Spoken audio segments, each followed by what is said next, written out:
bem-vindos a mais um Giro Sindical. O Giro Sindical é uma parceria entre o DIES e o SINDIC-CT. DIES é o Departamento Intersindical de Estatística e Estudos Socioeconômicos e SINDIC-CT é o Sindicato Nacional dos Servidores Públicos Federais da área de Ciência e Tecnologia no setor aeroespacial. Este programa vai falar sobre greve. A gente vai falar um pouco dos conceitos, mas também do que acontece no Brasil.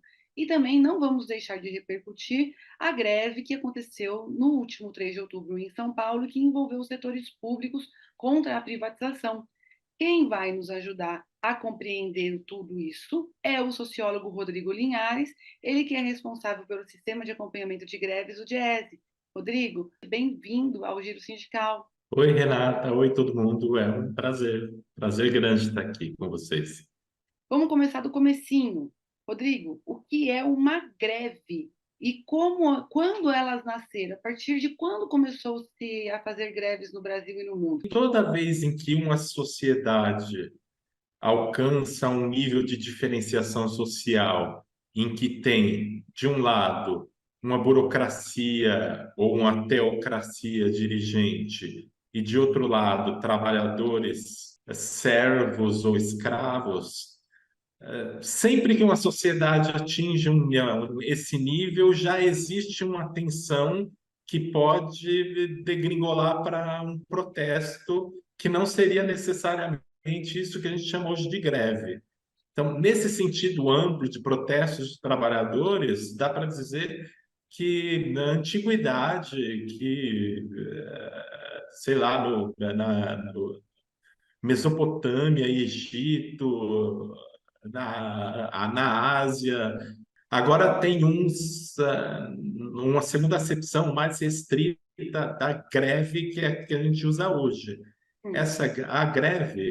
Esse tipo de greve, ele está associado com a industrialização da sociedade, né? Com o capitalismo, com a constituição maciça de trabalhadores que são despossuídos dos seus instrumentos, das suas matérias-primas e que são obrigados a vender o seu tempo de trabalho para grandes indústrias ou grandes empreendimentos, né?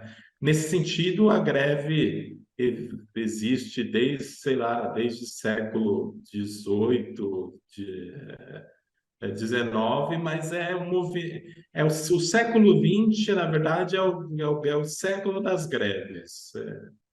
É o grande século das greves, de greves que antecederam revoluções políticas, de greves que antecederam descolonização no terceiro mundo, de greves que ajudaram a constituir a sociedade salarial na Europa,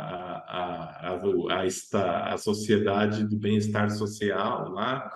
Quais são os ritos que são necessários para o estabelecimento de uma greve? Uma greve legal, ela precisa estar dentro de um processo negocial, ela precisa ter sido votada numa assembleia, uma maioria da assembleia, e ela não pode ser deflagrada imediatamente. É preciso ter uma comunicação de 3 dias antes, ao patronal, né?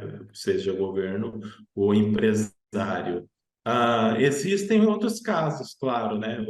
Por exemplo, se um caso de atraso salarial ou em casos em que o empregador se recusa a abrir negociação, faz-se a assembleia, você dá o mesmo prazo de 72 horas e a greve pode acontecer sem que haja esse processo negocial. Na verdade, é uma greve para tentar abrir um processo negocial, né? Todas as categorias, elas podem aderir a um movimento paredista ou existem restrições para que isso ocorra?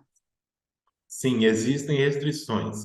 Existem serviços legalmente considerados chamados serviços essenciais, em que não pode haver uma paralisação total das atividades. Os mais comuns são educação, saúde, transporte, basicamente são esses, mas tem mais serviços definidos como essenciais também. E Uhum. recentemente, de uma das cortes supremas, eu não sei qual delas, se é o Supremo Tribunal, proibiu a greve de policiais militares, policiais civis. Os militares são proibidos de fazer greves, é mais ou menos que estendeu a proibição, essa proibição também às forças de segurança pública. Então, policiais civis, policiais militares, eu acho que até, talvez até guarda, tem prefeitura dizendo por aí que guarda municipal também não pode mais fazer greve.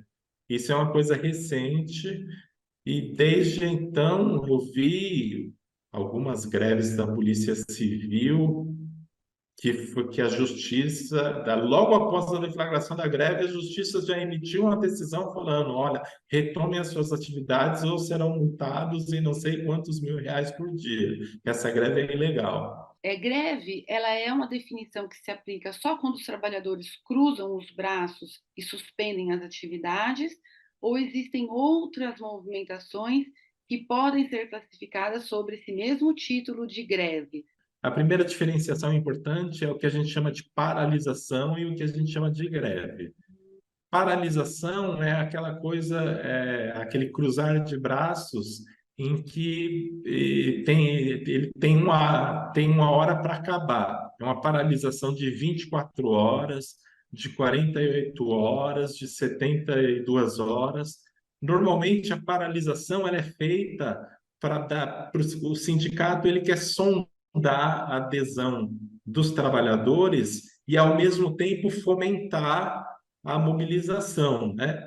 E de outro lado, a gente tem a paralisação e temos também a greve por tempo indeterminado, que é aquela greve que, uma vez começada, ela só vai ser terminada quando as negociações forem abertas ou parte da nossa pauta atendida, que é aquela coisa do vamos para o pau, né?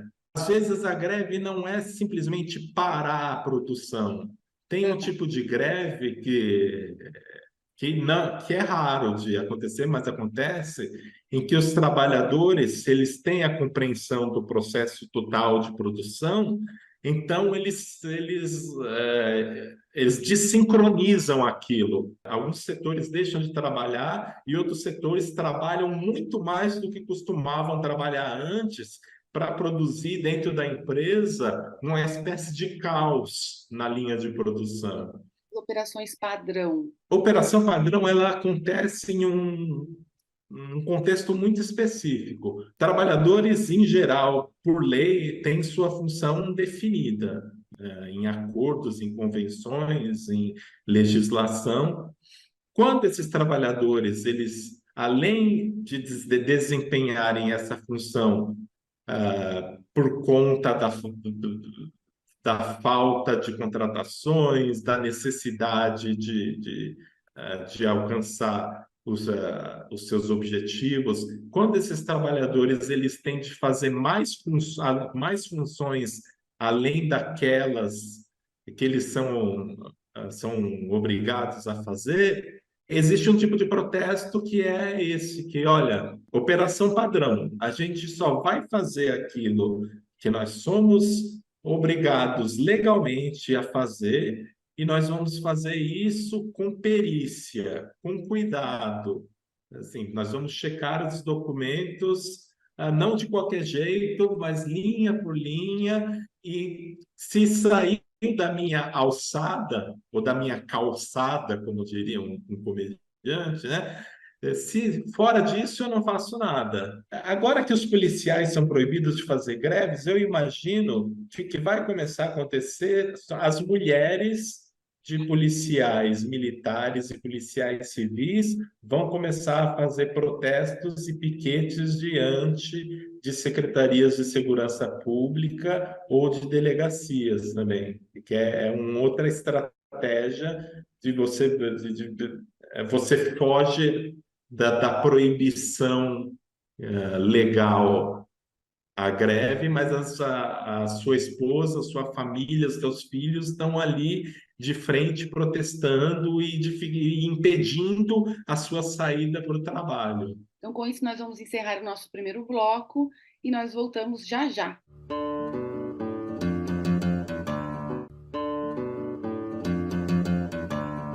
O Giro Sindical está de volta e este programa recebe o sociólogo do DIEESE, Rodrigo Linhares, para falarmos sobre greves. Rodrigo, você é responsável pelo Sistema de Acompanhamento de Greves no DIEESE, o SAG, que faz um acompanhamento mensal das greves no país. Queria perguntar para você, desde quando o DIEESE faz esse acompanhamento? A origem do Diese mesmo tá muito próxima dos movimentos grevistas da década de 50.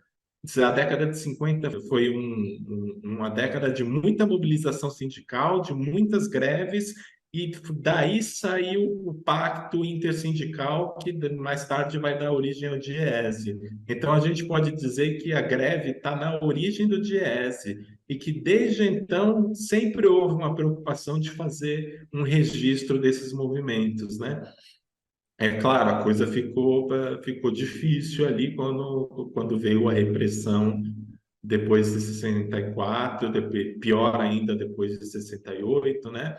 Em 78, quando as primeiras greves massivas, importantes, começam a pipocar, o Diese já começa a registrar esses movimentos, mas não havia na época disponibilidade ou pessoal para sistematizar isso. Então a gente acabou perdendo esses dados.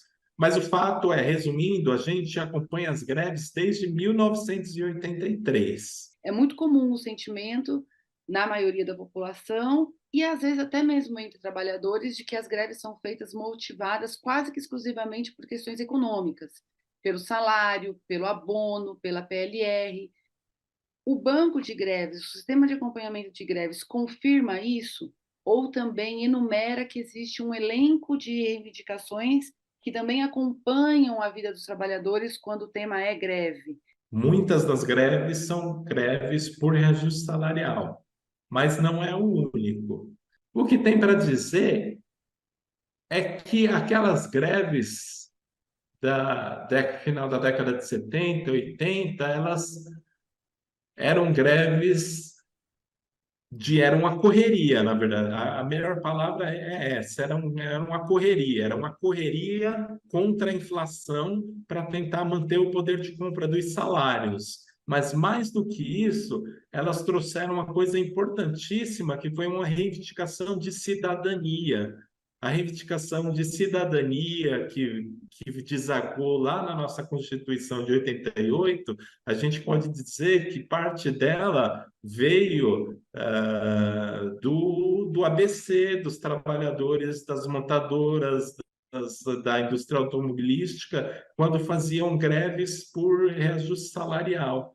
Essas greves desses últimos 10, 11 anos trouxeram para a pauta itens de melhoria das condições de trabalho, contratação de mais funcionários, melhoria no serviço prestado. Isso nós achávamos, na época, isso era fabuloso para pensar que esse tipo de coisa estava entrando na mesa de negociação, era quase que inédito. Recentemente, esses últimos 10 anos, eu ainda não consegui processar o que aconteceu. Dá para perceber que existem, que ao longo do tempo as greves elas vão mudando as suas características. Hoje, por exemplo, existe, infelizmente, um número imenso de greves contra o atraso no pagamento de salários.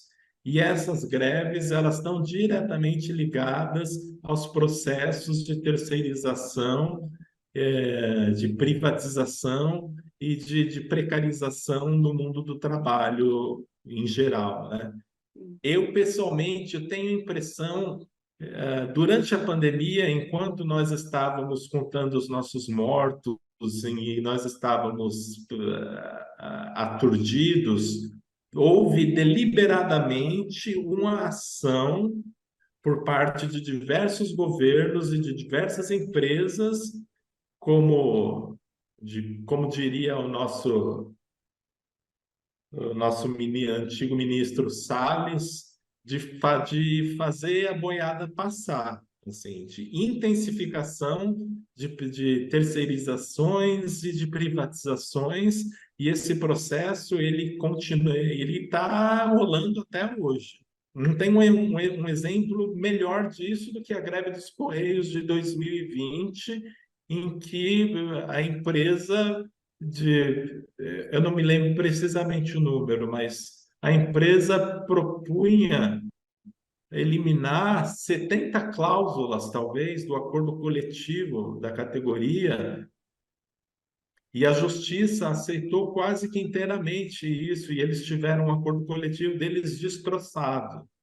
É uma greve exemplar desse novo tempo em que nós estamos vivendo agora, e que exige desses trabalhadores discussões, atuação para mobilização e para construir um consenso antiprivatista e antiprecarizante. Queria que você também ajudasse a gente a apontar se você percebe alguma diferenciação entre a natureza das greves nos setores públicos e privado. No serviço público,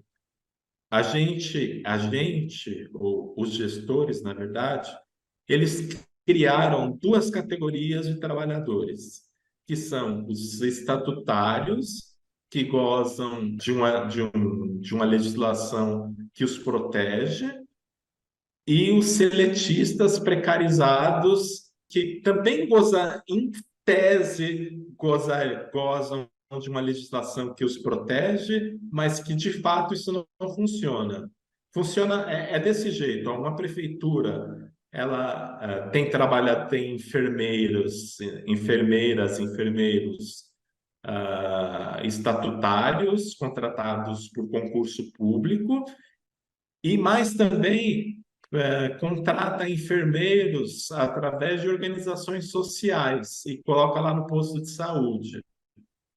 No fim do mês, quando passa a régua lá e são discutidas as prioridades, a prefeitura ela é obrigada a pagar os estatutários, e aqui, quando está no negativo, isso é transferido imediatamente para os seletistas, ou seja, o trabalhador de enfermagem concursado recebe o seu salário, e o trabalhador de enfermagem contratado pela OS, às vezes fica 2 ou 3 meses sem receber salário, porque a lei das terceirizações ela é tão mal feita que parece que existe, inclusive, o objetivo de fomentar a corrupção e esse tipo de golpe de empresas que fazem licitações que conseguem contratos através de valores irrealistas, e que depois de trabalhar 2 ou 3 meses começam a atrasar salários e não cumprir com suas obrigações. Essa lei de terceirizações ela é muito ruim, ela precisa ser revista. E o pior é que ela cria uma cisão no meio dos trabalhadores. Porque aí tem o trabalhador que se sente mais seguro em relação ao seu salário, e o trabalhador que não tem segurança nenhuma. Acho que o que existe de mais desmobilizante hoje entre os trabalhadores, e governos e empresas sabem muito bem disso, é essa quebra de empresas em CNPJs diferentes e em tipos de contratações diferentes, que acontece no serviço público, na saúde, na educação, em outras pastas, enfim. Então, sim, existem diferenças entre trabalhadores da esfera privada e trabalhadores da esfera pública, mas considerando que hoje os trabalhadores da esfera privada as greves na esfera privada são principalmente greves de trabalhadores terceirizados. A greve ela se tornou uma espécie de arma dos fragilizados. É gente que não recebe vale transporte, vale alimentação, que não recebe salário e que às vezes está sujeito a tipos de brutalidade, de assédio moral, de empresa que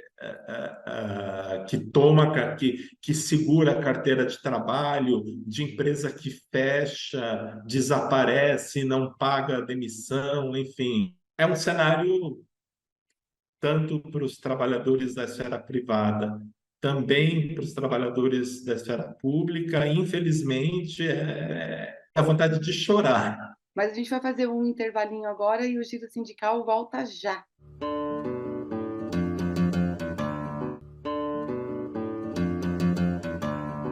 O Giro Sindical está de volta e este programa recebe o sociólogo Rodrigo Linhares e a gente segue aqui uma conversa sobre greves. E a gente não poderia deixar de mencionar a última greve ocorrida no último dia 3 de outubro, no estado de São Paulo, quando tivemos a paralisação do metrô, da CPTM, da Companhia Paulista de Trens Metropolitanos, e da Companhia de Água do Estado, a Sabesp. A motivação dessa greve foi a luta contra a privatização dos serviços, o que atingiria não só os trabalhadores, tendo em vista que privatização no país é sinônimo de demissão imediata, e também afetaria a qualidade desses serviços prestados para um conjunto muito amplo da população. O uso da greve como instrumento de luta causou estranheza e foi classificado pelo governador do estado de São Paulo, Tarcísio de Freitas, como um uso político dos trabalhadores para levar à frente, para disseminar as suas preocupações e reivindicações. É comum que esse tipo de greve ocorra no Brasil, Rodrigo? A gente já teve outros exemplos disso? Primeira coisa que tem que ser dita: greve de transporte público é chato, é ruim para no dia em que ela acontece. A gente entende que a população em geral fique entre a indiferença e a raiva e mesmo haja um pouco apelo, um pouco apoio popular a esse tipo de greve. Mas olha só, um dia de metrô paralisado, do metrô estatal, causou menos danos do que a linha privatizada tem causado nesses últimos meses. Quase todos os dias a gente vê notícias de que as linhas privatizadas existem atrasos, existem panes, existem problemas, as pessoas se aglomeram na plataforma, as pessoas fazem fila diante da estação. Eu acho que os sindicalistas eles têm que lidar primeiro com esse fato de que a greve do transporte público de fato uma greve pouco popular, mas eles têm que elaborar isso de uma forma eficaz na imprensa, nos meios de ativismo, e para afirmar que esse dia de metrô parado, na verdade, significa a defesa e ampliação de transporte público que vai, na verdade, terminar, que visa uma melhoria na vida das pessoas. Então, o que eu acho ainda mais importante é fazer a defesa do transporte público nas nossas cidades. E não é só aqui em São Paulo. Em Pernambuco, houve uma greve grande nos trens urbanos. Em Belo Horizonte, houve também esse ano uma greve longa de mês, mais de mês, no metrô da capital, e existe um movimento grande nas empresas de fornecimento de água e de eletricidade, nos urbanitários também. Em todos os estados existem muitas paralisações e às vezes até greves. Por quê? Porque essas empresas elas estão sob a ameaça de privatização. E o que acontece quando existe um projeto de privatização, além daquilo que a gente imagina no depois, como queda na qualidade de prestação de serviço e demissão? existe as empresas elas têm menos investimento e no caso dos eletricitários, por exemplo, isso significa morte e mutilação, porque o eletricitário ele é sobrecarregado e ele não é treinado de modo efetivo para trabalhar com aquilo que ele trabalha. Então, privatização nesse sentido, a gente poderia formular claramente, privatização mata. E, eventualmente, esses números eles são, inclusive, escondidos ou maquiados pelas empresas, né? Os trabalhadores das estatais se preocupam com a privatização, isso é muito pouco. É preciso encontrar algum meio de convencimento, de debate amplo com a população, e pondo claramente esses pontos de que a nossa vida não vai ficar melhor com a privatização desses serviços. Eu queria que você ajudasse a gente a avaliar se a realização de greves por parte dos trabalhadores e das trabalhadoras, ela tem sido um instrumento efetivo, ou seja, se há conquistas a partir das greves, se essa tem se revelado um instrumento válido para que os trabalhadores melhorem as suas condições de vida, de trabalho, de salários. Um exemplo que eu gosto de dar nesses casos é o Piso Nacional do Magistério. É uma lei federal elaborada no Ministério da Educação, recebeu um formato no Executivo, foi para o Legislativo, foi aprovada e que se sustenta até hoje. O piso salarial nacional docente significa que nenhum professor com jornada de 40 horas semanais na educação básica pode receber um valor inferior àquele que é estabelecido por lei em janeiro. Se professores e para as professoras não houvessem cruzado os braços de início e até hoje exigindo o cumprimento da lei, muito provavelmente essa teria sido uma daquelas leis que, como a gente diz, são as leis que não pegam. Então, as greves na educação foram importantíssimas e sustentaram e continuam sustentando o reajuste anual e o pagamento do piso, ainda que organizações como a Confederação Nacional dos Municípios, a organização corporativa dos prefeitos, diga que o piso é inconstitucional, é ilegal, e também digam prefeitos não paguem o piso, as greves obrigam o pagamento desse valor que está amparado em lei. E eu gostaria de agradecer, Rodrigo, mais uma vez por ter aceitado o nosso convite. Muito obrigada aí pelo seu trabalho. Obrigada por aceitar nosso convite mais uma vez. E ficamos por aqui.